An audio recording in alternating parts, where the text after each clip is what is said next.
Hello everyone, welcome to सरकारी। आज हम डिस्कस करेंगे इम्पोर्टेंट आर्टिकल।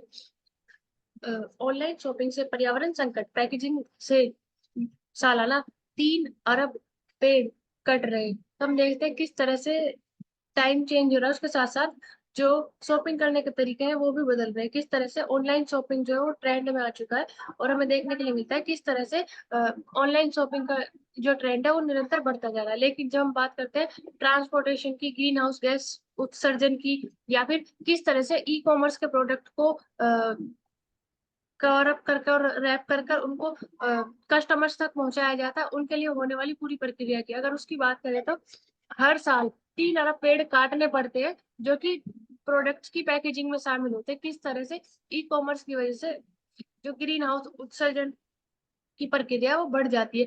जब हम बात करते हैं कि ऑर्डर करने की या फिर उसे वापस करने की, तो जो आम घर की तुलना में लगभग 10 गुना ज्यादा एनर्जी खपत हो जाती है। तो जितना प्रोडक्ट रिटर्न करने में ग्रीन हाउस उत्सर्जन या फिर जो अन्य समस्याओं को बढ़ावा मिलता है वह पर्यावरण के लिए अत्यधिक नुकसानदायक है। तो किस तरह से इन तरह की प्रक्रियाओं से सुलझा जाए, तो ग्रुप शिपिंग की ओर अग्रसर हुआ जा सकता है। इलेक्ट्रॉनिक की, और या फिर जब शिपिंग की जाती है तो उनकी कम पैकेजिंग का प्रयोग किया जा सकता है, या फिर इस तरह की पैकेजिंग का प्रयोग किया जा सकता है जो कि पर्यावरण के लिए हानिकारक ना हो। इसके साथ साथ ऑनलाइन शॉपिंग को क्लाइमेट फ्रेंडली बनाने की कोशिश की जा सकती है, ताकि जो कुछ डिलीवरी में इलेक्ट्रॉनिक वाहन को अपनाया जा सकता है। किस तरह से डीजल या पेट्रोल के वाहन की जगह ई इलेक्ट्रिक वाहन का प्रयोग किया जा सकता है। जैसे अमेजोन के द्वारा 2030 तक सड़क पर 1 लाख इलेक्ट्रिक डिलीवरी वाहन का संकल्प लिया गया है। इसी तरह से अ, इससे लाखों मैट्रिक टन जो कार्बन उत्सर्जन है वो होने से रुक जाएगा। ऐसे ही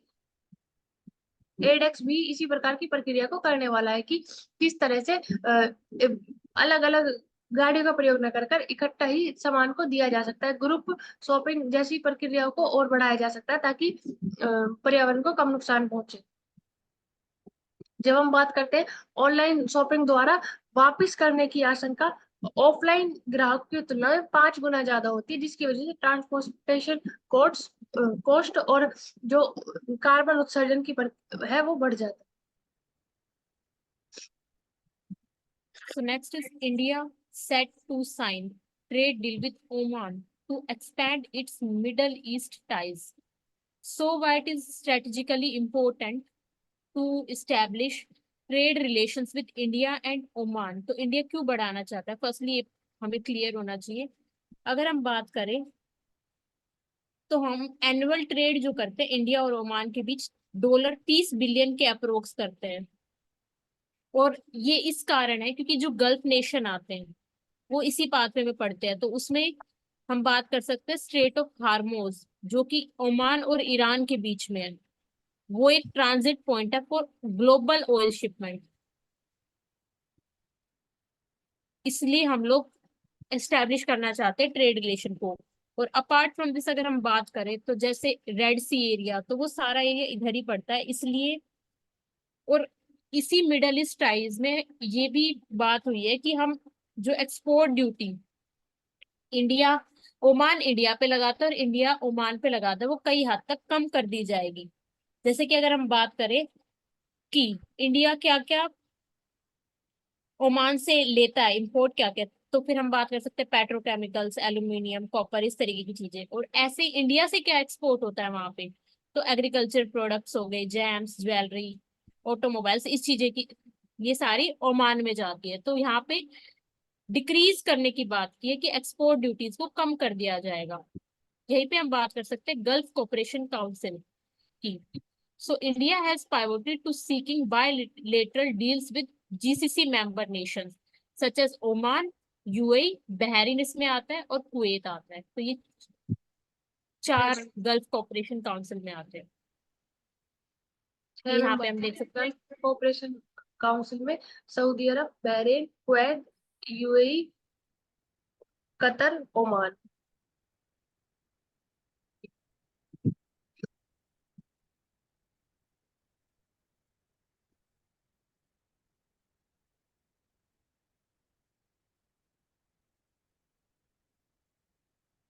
इसके तो अलावा यहाँ जब मैपिंग में बोलो। आचल बोलो। नेक्स्ट हम मैपिंग में देख सकते हैं, मैपिंग के लिए बोलते हैं कि स्क्रॉल डाउन कर दो तो स्ट्रेट ऑफ हार्मोज कहाँ पड़ता है, ये हम देख सकते हैं कि यूएई के ऊपर और ईरान के बीच में, जैसा कि अभी हमने पढ़ा था। और यहीं पे गल्फ ऑफ ओमान भी है साइड में, हम ये भी देख सकते हैं। तो ओमान और ईरान के बीच में स्ट्रेट ऑफ हार्मोज आता है और इसी के पास में यूएई भी है, ये हम देख सकते हैं इसमें। बाकी आइलैंड देख सकते हैं, Kish island, Sirri island.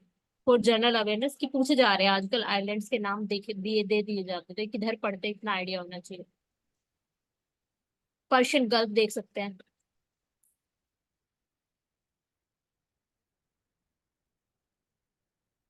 Next वहीं पे यूएई का एरिया पूरा दिखाया कि कितना है और सऊदी अरेबिया का कितना है। कतर उसके वेस्ट में पड़ता है यूएई के, ये देख सकते हैं। ओमान के भी वेस्ट में है और यमन साउथ में पड़ रहा है।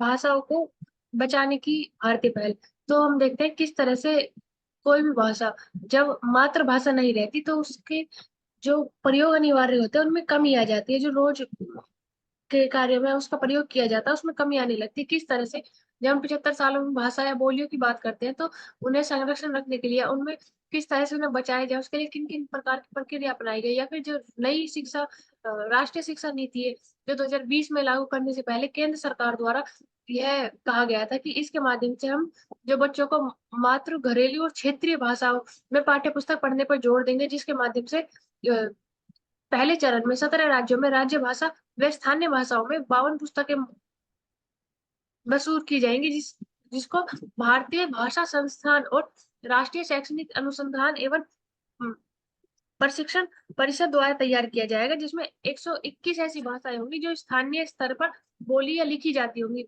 26 जनवरी 2010 को अंडमान द्वीप समूह पर 85 वर्षीय बोआ का निधन हो गया, जो कि ग्रेट अंडमान भाषा बो भी हमेशा के लिए विलुप्त हो गई। तो हम देख सकते हैं किस तरह से भाषा कुछ सीमित व्यक्तियों तक रहने की वजह से या उनके लिए संरक्षण ना होने की वजह से कुछ भाषाएं पूर्ण रूप से विलुप्त हो चुकी है, जैसे बो। और इसके अलावा एक है खोरा जैसी भाषाएं जो कि अंडमान निकोबार पर ट्राइब्स द्वारा बोली जाती है, वो पूर्ण रूप से समाप्त हो चुकी है 2010 और 2009 में। तो किस तरह से National Geography Society and Living Trust Institute for एजेंडिंग लैंग्वेज के अनुसार हर एक पखवाड़े में एक भाषा की मौत हो रही है। किस तरह से 2021 तक भूमंडलीय पर बोली जाने वाली 70,000 से भी अधिक भाषाएं लुप्त हो जाएंगी। तो उन भाषाओं के संरक्षण के लिए क्या जरूरी है, किस तरह से उनको बढ़ाया जाए। यानी कि 10,000 से अधिक भाषाएं बोली जाती है, लेकिन उनमें से पूरी दुनिया में 2700 भाषाएं संकटग्रस्त है। अगर हम भारत की बात करें तो भाषाओं में असम की 17 भाषाएं शामिल है, जिसमें यूनेस्को द्वारा जानकारी के मुताबिक असम की देवरी, मिसिंग, कचरी, बैटे बैटे, तीवा, कोच, राजवंशी सबसे संकटग्रस्त भाषाएं हैं। किस तरह से वे भाषाएं बोलियां के रूप में जीवित है, लेकिन उनका उपयोग नहीं हो पा रहा है, उनको संरक्षण नहीं दिया जा रहा। किस तरह से दुनिया में 15,000 से अधिक भाषाएं बोली जाती है, लेकिन ज्यादातर अब मर चुकी है। किस तरह से उनको संरक्षित किया जाए। 90% भाषाएं बोली ऐसी है जो विलुप्त होने की कगार पर है। जब हम भाषाओं की बात करते हैं और या बोलियों की बात करते हैं, बोली किसी एक निश्चित स्थान पर किसी निश्चित समूह द्वारा एक लिमिटेड एरिया में बोली जाती है, उसे बोली कहते हैं, जिसकी अपनी कोई लिपि नहीं होती। लिखने की जो वर्णों की लिए मात्रक होते वो नहीं होते। विभिन्न प्रकार अन्य किसी भाषा की लिपि द्वारा लिखने में सहायक होती है। जब हम भाषा की बात करते हैं तो वह राष्ट्रीय स्तर पर एक बहुत बड़े भूखंड पर बोली जाती है। उनमें अपने खुद के कुछ आयाम होते हैं, उनकी अपनी लिपि होती है, तथा उनको एक संरचनात्मक तरीके से लिखा जा सकता है, जिनके खुद के वर्ण और शब्दमाला मौजूद होती है, उन्हें भाषा बोला जाता है।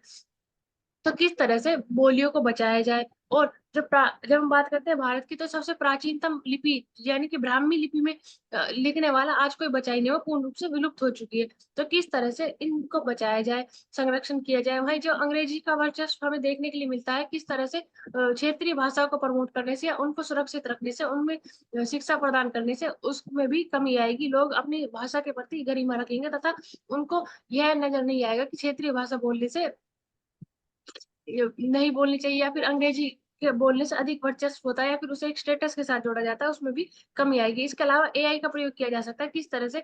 इस तरह के सॉफ्टवेयर या फिर ये तैयार किए जा सकते हैं जो लैंग्वेजेस को सुरक्षित रख सके। जब हम बात करते हैं प्राइमरी लेवल पर क्षेत्रीय बोलियों में एजुकेशन देने की, तो जो बुक्स है वो बोलियों के आधार पर तैयार की जा सकती है ताकि कुछ बोलियों को संरक्षित रखा जा सके। आजकल आपको कुछ ऐड करना है तो आप कर सकते हो। इसके अलावा भारत संविधान के अनुच्छेद 343 से लेकर 351 तक भाषाओं के लिए प्रावधान किए गए, जिसमें 350 में और 348 में यह प्रावधान है कि संसद और राष्ट्रपति का यह अ, कार्य है कि वह हिंदी के साथ साथ अन्य भाषाओं को भी संरक्षण दे।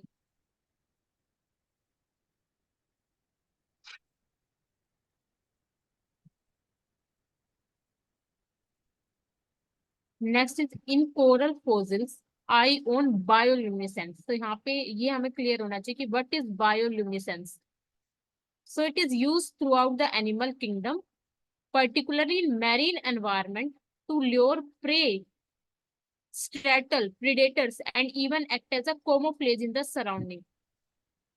तो मेनली ये एनिमल के द्वारा की जाती है जो ओशंस सी इनमें जो रहते हैं। तो यहाँ पे हम बात कर सकते हैं कि वो कैसे प्रे करते होंगे। तो हम वहाँ पे एक केमिकल रिएक्शन की बात कर सकते हैं कि bioluminescence is a chemical reaction that occurs when luciferin, एक लाइट एमिटिंग मॉलिक्यूल होता है जो वो क्रिएट करते हैं, उसके बाद वो रिएक्ट करता है ल्यूकीफेज एंजाइम से, और उसका रिजल्ट होता है फोटोन ऑफ लाइट, जिससे कि वो अपने प्रे को कैच कर पाते हैं, क्योंकि उनके पास खुद की लाइट तो होती नहीं, तो वो इस तरीके से जनरेट करते हैं उसको। तो मेनली कोरल्स में होता है। तो यहाँ पे हम देख सकते हैं octocorallia. What was it? It is also known as octocorals. It is a class of over 3000 anthozoan species. और एंटोजोअन स्पीसीज में भी कौन से? Sea pens, soft corals. तो ये हम देख सकते हैं कि सिर्फ एक इसको ऑप्शन बना के दे दिया जाता है कि ऑक्टोकोरोला किसी चीज में आता है, तो हम आइडिया रख सकते हैं कि ये सी पैंस सॉफ्ट कोरल्स इसके अंदर आते हैं।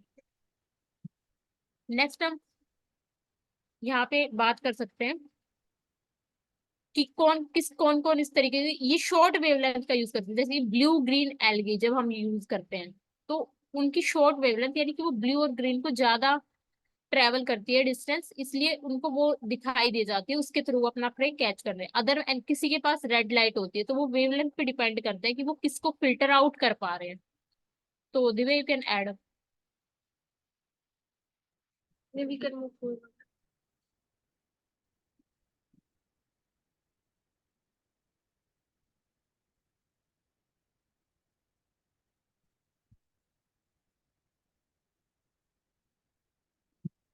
आईपी सुरक्षा मामले में अमेरिका की निगरानी सूची में भारत। तो अमेरिका के द्वारा अमेरिका व्यापार प्रतिनिधित्व एक रिपोर्ट पेश की जाती है, जिसके अंदर अलग अलग प्रकार की सूचियां तैयार की जाती है जो कि आईपी नियम या फिर ट्रेडमार्क के उल्लंघन से संबंधित, या फिर किस प्रकार से व्यापार के लिए, या फिर जो अलग अलग तरह के पोर्टफोलियो अपनाए जाते हैं उसके माध्यम से, या फिर जो पेटेंटशिप होती है उससे रिलेटेड मुद्दों के लिए, या फिर पेटेंटशिप के लिए जो आवेदकों को अनुदान प्रदान किया जाना चाहिए, उसमें जो समस्या या फिर जो प्रतीक्षा करनी पड़ती है उससे रिलेटेड शामिल होती है। तो उसी में ही भारत को निगरानी सूची में शामिल किया गया है, जिसके साथ भारत के साथ साथ अर्जेंटीना, चिली, इंडोनेशिया, रूस व वेनेजुला को भी इस रिपोर्ट में शामिल किया गया है।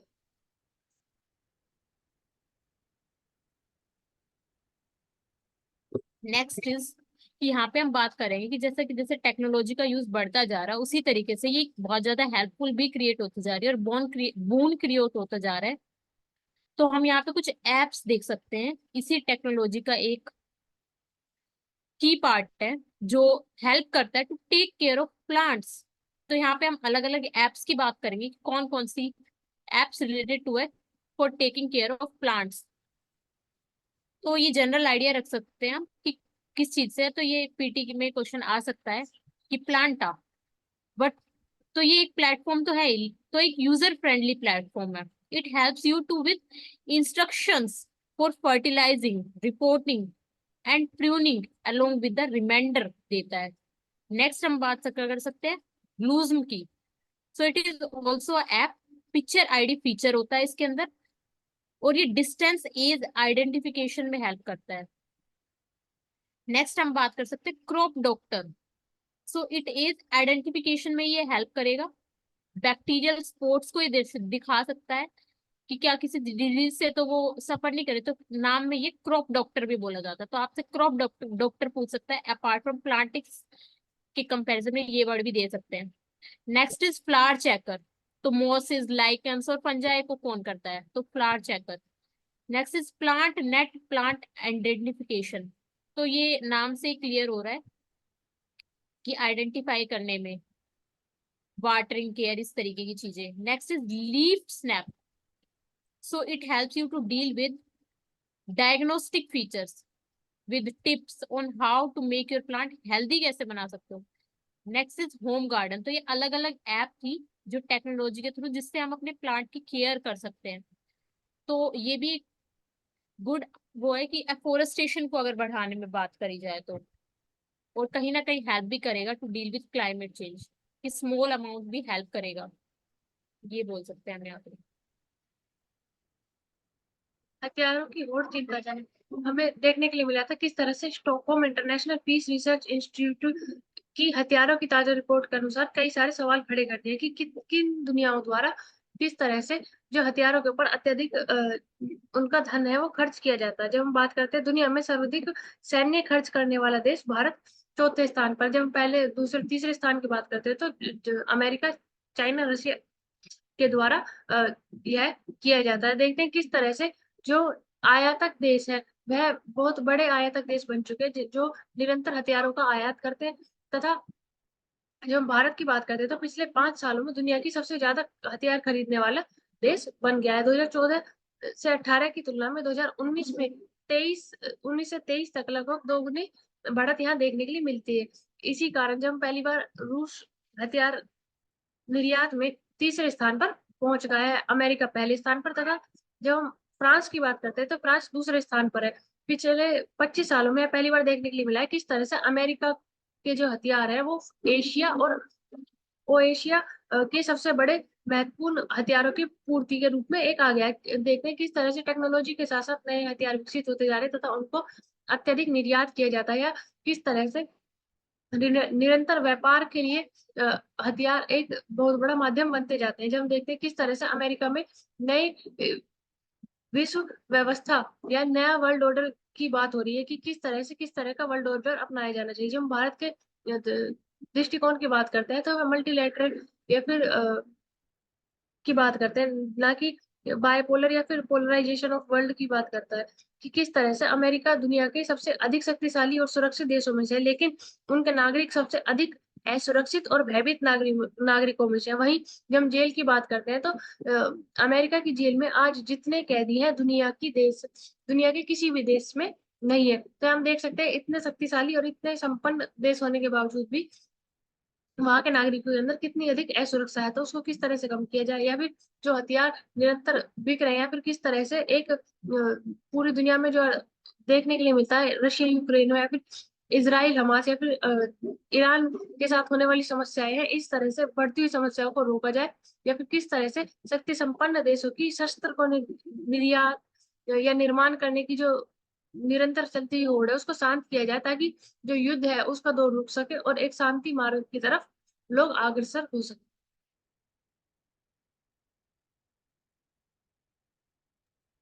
Next is can the same flower have different colours. तो यहाँ पे हमें पता है जैसे कि कलर दो चीजों से बना होता है। इट डिपेंड्स ऑन वेवलेंथ, कि आपको किस तरीके कौन सी लाइट रिफ्लेक्ट कर रही है, और एक उसका खुद का कलर होता है। तो हम कौन सी वेवलेंथ किसको देख पा रहे हैं वो डिपेंड करता है स्पेक्ट्रम ऑफ लाइट पे। तो जैसा कि हमें पता है विबग्योर, तो उसी के बारे में इसी तरीके से जब हम ह्यूमन को बात करते हैं तो उनके विजन में 3 फोटो रिसेप्टर्स होते हैं, रेड, ग्रीन और ब्लू। लेकिन वहीं पे जब हम एनिमल्स या फिर इंसेक्ट्स की बात करते हैं तो उनके पास रेड वन नहीं होता, तो उनको रेड कलर के फ्लावर नहीं दे, वो और किसी कलर के थ्रू पोलिनेशन से अट्रैक्ट होते हैं। ये हम बोल सकते हैं कि फ्लावर के टुवर्ड्स फॉर पोलिनेशन।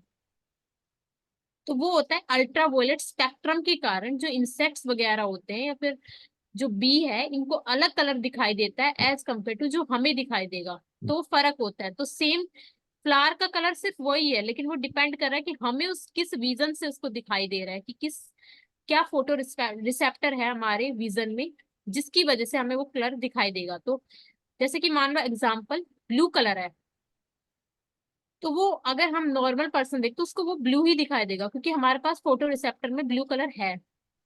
बट अगर हम बी की बात करें, तो वो कहीं ना कहीं दूसरा कलर उनको रिफ्लेक्ट करेगा, और वो उसके थ्रू अट्रैक्ट होंगे उसके टुवर्ड्स फॉर कॉन्टिन्यूइंग पॉलिनेशन, क्योंकि उनके पास रेड का वो नहीं होता है। तो हम ये बोल सकते हैं, और वो होता है ड्यू टू अल्ट्रावायलेट स्पेक्ट्रम की वजह से, उनकी आई में वो होता है, उसकी वजह से उनको अलग तरीके का फ्लावर दिखाई देता है, और होता वो अलग कलर का है। तो फ्लावर सेम कलर का होगा, बट वो डिपेंड करता है आवर विजन पे। Next is Jyoti bags. Bags are hat trick of gold. तो जैसा कि पिक्चर में दिख रहा है कि एक आर्चर है, ज्योति सुरेखा वैनम। तो अभी रिसेंटली वर्ल्ड कप स्टेज में इन्होंने, जो कि संघाई में हुआ, उसमें अच्छा परफॉर्म किया है, ये हम बोल सकते हैं। And she also made a clean sweep in the team events, winning gold in the men's women's and mixed events. तो हम यहाँ पे आइडिया रख सकते हैं कि किस स्पोर्ट से रिलेटेड है ज्योति सुरेखा वैनम।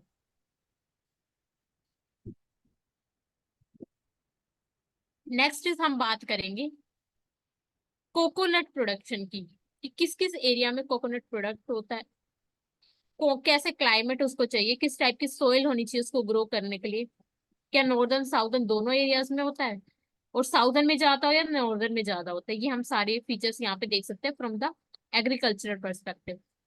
तो हम बात करेंगे coconut. It is mainly grown in southern states, यानी कि केरला, कर्नाटका, तमिलनाडु, तेलंगाना, ये हम देख सकते हैं।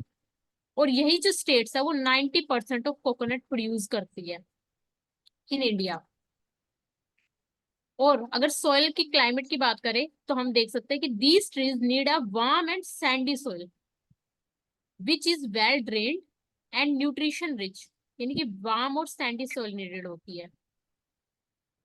Humid climate Divya you can point. यहाँ हम देख सकते हैं कि किस तरह से न्यूट्रिशन रिच होते हैं, warm and humid climate absorb करते हैं, रेन फॉल होता है। तो नॉर्दर्न इंडिया की बात करते हैं, तो other hand has predominantly temperature climate, the cold winter and hot summers। तो किस तरह से जो नॉर्थ ईस्ट स्टेट्स है, वहां पर appropriate temperature and rainfall also produce coconut, but they have clayey soil, not ideal for the tree of growth of tree।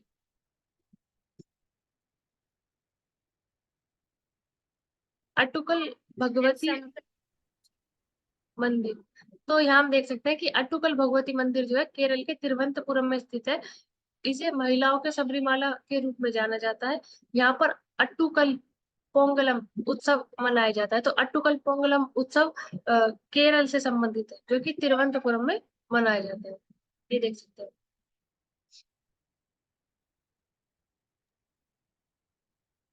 Next is education, a must for Panchayati Raj system to flourish.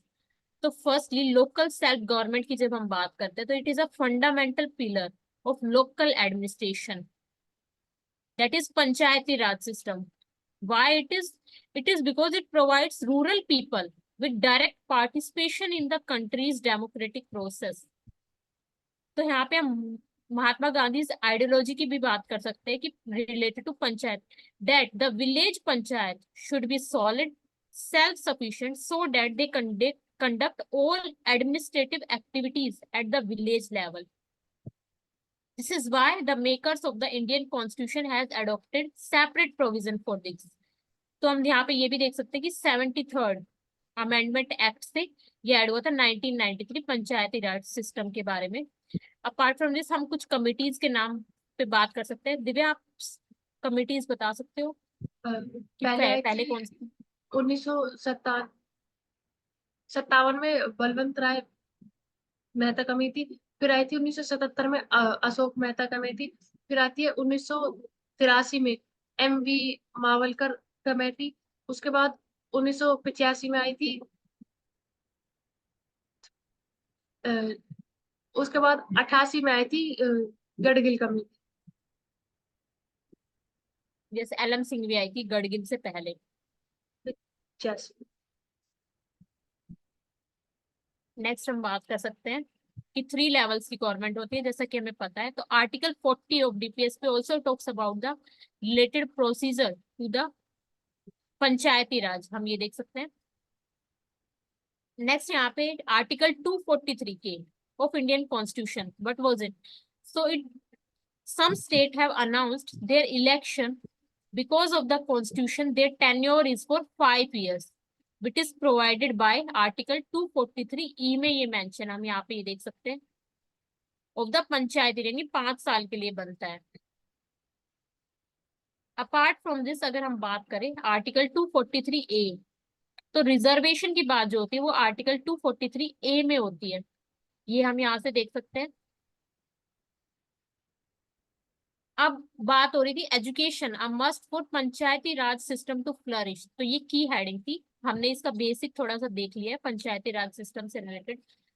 तो अगर lack of knowledge होगी या फिर education नहीं होगी तो एक individual कैसे समझ पाएगा कि जो लीडर बनने वाला है या फिर जो वहां से परफॉर्म करेगा वो बेटर है या फिर उसका इंटेंशन सही है, तो वो समझने के लिए एजुकेशन का बहुत बड़ा रोल है।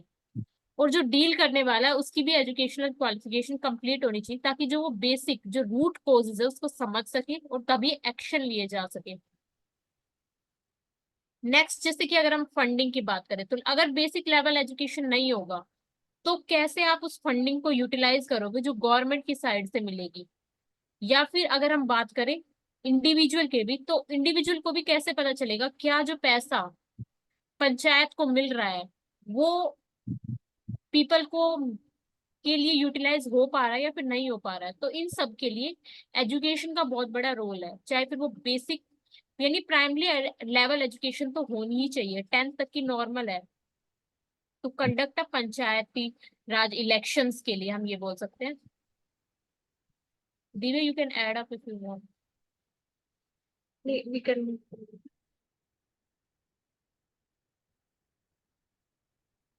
In the scheme of things, तो यहाँ पे स्कीम ऑफ थिंग्स की बात हो रही है। तो schemes to be different from PLI and subsidy scheme for semiconductors, तो हम देख सकते हैं प्रोडक्ट लिंक इंसेंटिव स्कीम दी जाती है। तो यहाँ पे हम बात कर ले अगर इलेक्ट्रॉनिक मैन्युफैक्चरिंग की देखें तो वो $115 बिलियन होने वाला है। अपार्ट फ्रॉम दिस टारगेट जो है वो 2026 तक है $300 बिलियन। तो उसी के लिए आया स्कीम ऑफ थिंग्स कि कहीं ना कहीं वो हेल्प कर रही है, उसी के बिहाफ पे हम आगे बढ़ा रहे हैं। तो ऐसा बोला जा रहा है कि जो PLI हमें दी जाती है वो इनफ नहीं है, कि जैसे कि हम सेल्फ इंडिया अपने सेल्फ रिलायंट बनने की बात करता है तो वो सफिशिएंट नहीं होगी उसके लिए। जैसे कि अभी बोला जा रहा है कि DLI स्कीम आएगी जो उसको कहीं ना कहीं किसी हद तक वो इनफ होगी to enhance the semiconductor sector, वरना ताइवान और चाइना ही बेस बना रहेगा फॉर द सेमीकंडक्टर प्रोसीजर, ये हम बोल सकते हैं।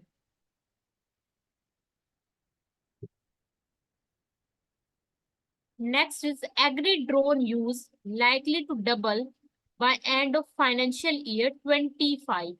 तो यहाँ पे हम बात करते हैं अनमैन्ड एरियल व्हीकल्स यूज करे जा रहे हैं फॉर एग्रीकल्चरल एक्टिविटीज, चाहे फिर वो क्रॉप मैपिंग से रिलेटेड हो या फिर उसकी एनालिसिस से रिलेटेड हो या फिर वो मैन्युफैक्चरिंग से रिलेटेड हो।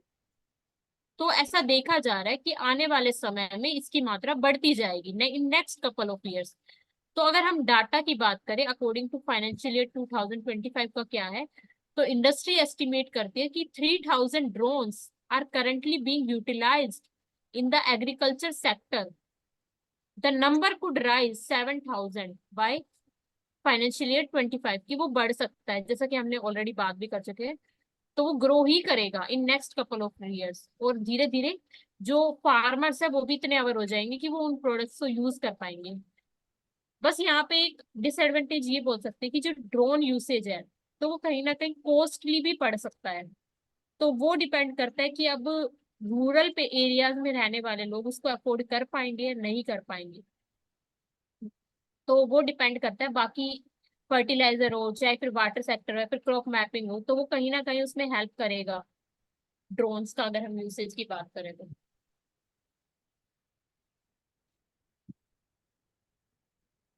दिव्या। तेजी से गर्म हो रहे हिंद महासागर, मिल रहे अनहोनी के संकेत। तो हमें देखने के लिए मिला है कि हिंद महासागर की बात करते हैं जब 2020 से लेकर 2100 के बीच में समुद्र की सतह का जो टेम्परेचर है वो 1.4 डिग्री सेल्सियस से 3 डिग्री सेल्सियस तक गर्म होने की संभावना रखी गई है, कि जिसकी वजह से चक्रवातों में कमी आएगी, मानसून परिवर्तन होगा, समुद्र का जो जलीय स्तर है उसमें वृद्धि होगी। भारतीय उपदेशीय मौसम विज्ञान संस्थान पुणे के द्वारा यह अध्ययन के द्वारा यह बताया गया है कि इस तरह से हीट वेव, जो कि समुद्र के तापमान के असामान्य रूप से अधिक रहने की अवधि में के कारण उत्पन्न होती है, जो कि प्रतिवर्ष 20 दिन से बढ़कर उनकी 220 या 250 दिन होने का अनुमान लगाया जा रहा है। जब हम 1970 से 2000 तक की बात करते हैं तो हम देख सकते हैं कि कितनी बड़ी संख्या में बढ़ोतरी हमें देखने के लिए मिली है। वहीं जब हम हीट वेव की बात करते हैं तो मूंगा यानी कि जो कोरल रिलीफ है वो भी खत्म होती जा रही है। किस तरह से समुद्र की घास है जो वो नष्ट होती जा रही है, जिसकी वजह से जलीय परिस्थिति तंत्र उसमें परिवर्तन आ रहा है, जो कि कारण है समुद्रों के गर्म होने का, तथा जो उसकी वजह से आने वाली प्राकृतिक आपदाओं का, जिसमें चाहे साइक्लोन हो या फिर हीट वेव हो या उसकी वजह से होने वाले और अन्य समस्याओं के कारण। देखते हैं कि किस तरह से जब हिंद महासागर की ऊष्मा की मात्रा सतह से 2000 मीटर की गहराई तक वर्तमान तापमान 4.5 जेटा जूल प्रति दशक की दर से बढ़ रहा है। इसी वृद्धि में 16 से 12 जेटा जूल प्रतिदिन प्रति दशक की वृद्धि होने की अनुमान लगाया जा सकता है। तो अगर टेम्परेचर बढ़ेगा उसकी वजह से ग्लेशियर पिघलेंगे, जिसकी वजह से पानी का जो समुद्र में जल स्तर है वो अत्यधिक बढ़ेगा। जो अ, समुद्र की सतह के पास बसे हुए द्वीप या शहर है उनके नष्ट होने की या फिर और अधिक समस्याओं के कारण बन सकते हैं। किस तरह से जल स्तर के कारण होने वाली समस्याएं बढ़ेंगी, जो पारिस्थितिक तंत्र है उसमें परिवर्तन आएगा, जो प्राकृतिक आपदाएं हैं वो बढ़ेंगी। देख सकते हैं कि किस तरह से टेम्परेचर के कारण जो मूंगा रिलीफ है, फिर जो अन्य समस्या है उनके कारण पर्यावरण में और अधिक जो कार्बन उत्सर्जन है वो होगा, क्योंकि जब हम देखते हैं कार्बन उत्सर्जन का 20 से 30% तक समुद्रों द्वारा अवशोषित किया जाता है, जो कि एक बहुत बड़ी मात्रा में कार्बन को अवशोषित करते हैं, जिसकी वजह से पर्यावरण में संतुलन बना रहता है। लेकिन अगर इस तरह से टेम्परेचर बढ़ेगा तो हम देख सकते हैं कि जो आने वाले दिनों में वर्षा के ऊपर या फिर एल नीनो या ला नीनो के प्रभाव भी हमें देखने के लिए मिल सकते हैं।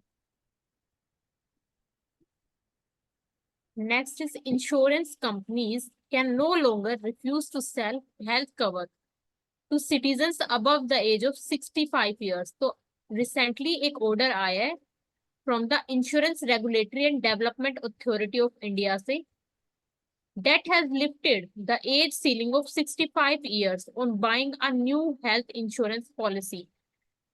तो पहले सिर्फ 65 ईयर से पहले वाले, लेकिन अभी अगर उससे ऊपर वाले भी है तो वो इंश्योरेंस ले सकते हैं under the new insurance health policy.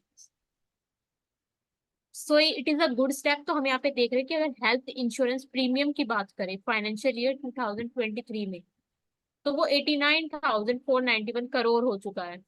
तो कहीं ना कहीं बढ़ा है पिछले फाइनेंशियल ईयर के कंपैरिजन में, ये हम देख सकते हैं। और 38% share of health insurance in total general insurance premium collected in financial year 23। तो हम ये देख सकते हैं कि मेडिकल चेकिंग किससे रिलेटेड हो, बिकॉज अगर हाई प्रीमियम दे दिया जाएगा तो क्या हर कंडीशन में मेडिकल चेकअप या इस तरीके की चीजें हो पाएंगी, तो लिमिटेड रखा जाता है इस अमाउंट को भी, प्रीमियम भी ज्यादा नहीं दिया जाता। तो अगर हम रिसेंटली देखें कि first buy health insurance prohibitively expensive for the first time buyers at the age of above 65।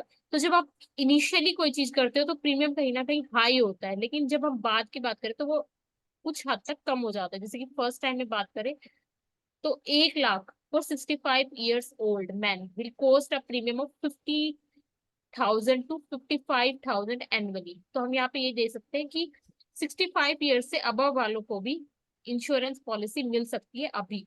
तो ये नया ऑर्डर आया है, तो for general awares we can know about. इसके अलावा इसमें ये भी है कि कोई भी हेल्थ डिजीज से रिगार्डिंग उनको हो, उसके बावजूद भी उन्हें जो हेल्थ इंश्योरेंस है वो दिया जाएगा, ताकि वो जो हेल्थ सुविधाएं उन्हें मिलनी चाहिए वो उन्हें दी जा सके। पहले कुछ डिजीज को एलिमिनेट किया जाता था, अगर वो नहीं है तभी इंश्योरेंस प्रोवाइड किया जाता था, लेकिन अब उसमें जो कैंसर, HIV या फिर जो अन्य जो डिजीज है उनको भी ऐड किया गया। अगर उससे संभावित कोई पीड़ित कोई व्यक्ति है तो उसको भी हेल्थ इंश्योरेंस दिया जाएगा।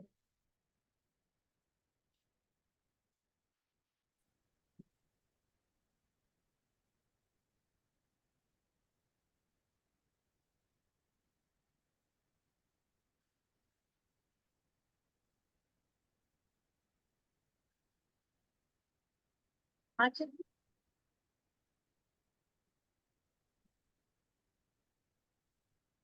Next is India has been exporting water ink or indelible ink to over 25 nations, including Canada, South Africa, Turkey since 1976.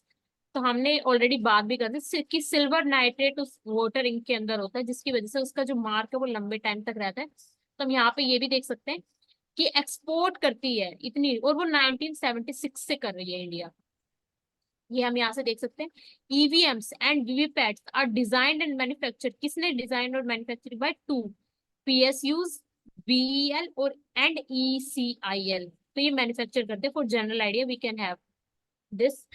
Next is, जब हम बात करते हैं वैलिडिटी ऑफ ईवीएम्स की, तो Supreme Court has rejection of the demand for 100% verification of the paper trail left by the vote cast via electronic voting machines.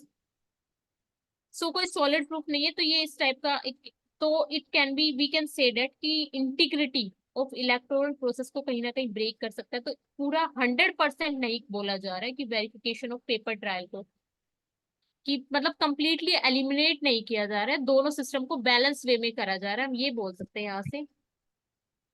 Next हम बात कर सकते हैं वीवीपैट की। तो वीवीपैट जैसे कि हम ऑलरेडी शायद डिस्कस भी कर चुके हैं कि हमने इसको यूज किया था for the first time in the Noksen assembly constituency of Nagaland में।